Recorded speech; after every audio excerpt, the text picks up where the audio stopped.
मध्य प्रदेश के 5 लाख कर्मचारियों को बड़ा तोहफा। रिटायरमेंट पर अब पेंशन और अन्य लाभ 1.5 गुना तक मिलेंगे। खबर तो छप गई। क्या कर्मचारियों को वास्तव में कोई लाभ मिलने वाला है? बड़ा तोहफा लिखा है। आखिर बड़ा तोहफा क्या है? डीए तो बड़ा नहीं, क्रमोन्नति जिलों में लटकी हुई है, एनपीएस में कोई विशेष सुधार हुआ नहीं, फिर आखिर 5 लाख कर्मचारियों को तोहफा क्या है? चलिए जानते हैं समाचार पत्र में प्रकाशित हुई खबर के आधार पर इस पूरी खबर का विश्लेषण। तो सरकार ने एनपीएस धारी कर्मचारियों के लिए कुछ व्यवस्था नई कर दी है। साथ ही अभी जो इक्विटी की सीमा 15% थी, अब उसे बढ़ाकर 25 से 50% कर दिया गया है। फंड मैनेजर की व्यवस्था कर दी गई है, जिससे कि आपके फंड को वो बेहतर तरीके से मैनेज करेगा और इसका सीधा फायदा कर्मचारियों को रिटायरमेंट के बाद मिलेगा।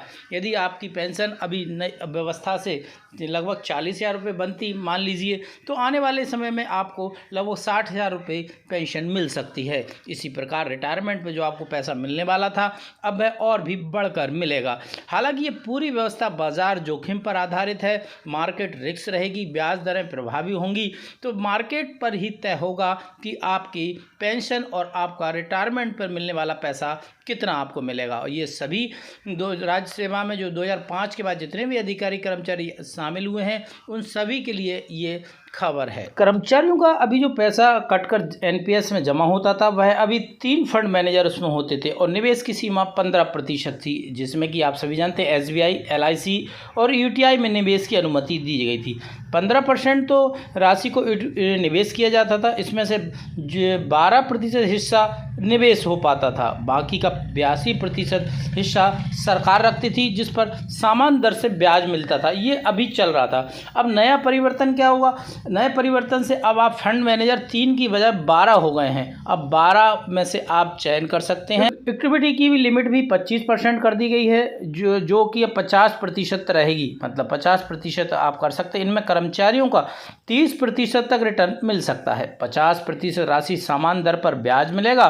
कॉर्पस फंड में रिटायरमेंट के दौरान एक मुश्त राशि और पेंशन 1.5 गुना तक मिलेगी। इस पूरे मामले पर जेके शर्मा डायरेक्टर हैं पेंशन के, उन्होंने कहा है कि पीएफआरडी ने यह व्यवस्था लागू करने के निर्देश दिए थे, जिसका प्रस्ताव राज्य शासन ने मंजूर कर दिया था। अब अनुमति मिली है। कर्मचारी को फंड मैनेजर चुनने और इक्विटी में जमा राशि 25% होने का निश्चित रूप से लाभ मिलेगा। एक मुश्त राशि और पेंशन 1.5 गुना तक हो सकती है। तो पेंशन धारियों के लिए, जो एनपीएस धारी हैं, उनके लिए विशेष बदलाव किया गया है। अब आप निवेश की परसेंटेज बढ़ा सकते हैं और फंड आप बेहतर चुन सकते हैं। पहले 3 की लिमिट थी, इसे बढ़ाकर 12 कर दिया गया है, जो कि आपको 30% तक रिटर्न मिलने की उम्मीद है। तो एक अच्छी खबर है एनपीएस धारियों के लिए, परंतु कर्मचारी तो पुरानी पेंशन की आस लगाए हुए हैं। अभी एनपीएस में जो बदलाव हुआ है, हमने इसके संदर्भ में पूरा विश्लेषण आपको बताया। ऐसी जानकारी आप देखना चाहते हैं तो आप हमारे चैनल से जुड़ सकते हैं। वीडियो में दिखाई गई जानकारी आपको पसंद आए तो लाइक शेयर करें और ताज़ा अपडेट के लिए चैनल को सब्सक्राइब करना ना भूलें।